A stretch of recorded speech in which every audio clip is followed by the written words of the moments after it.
ಆನಂದ ಶಯನ ಅನಂತನ ನಯನ ನೋಡುವ ನಿಮ್ಮ ನಳಿನ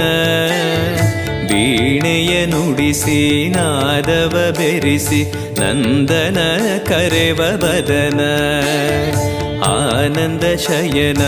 ಅನಂತನ ನಯನ ನೋಡುವ ನಿಮ್ಮ ನಳಿನ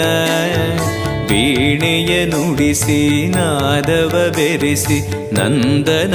ಕರೆವ ವದನ ಭಾಗ್ಯವಿದು ಗುರು ಭಾಗ್ಯವಿದು ಮಧುರಾಪತಿಯನ್ನ ನಟನ ಮಧುರವಿದು ಅದಿ ಮಧುರವಿದು ವೀಣೆನಾದ ಮಧುರ पूज्याय राघवेन्द्राय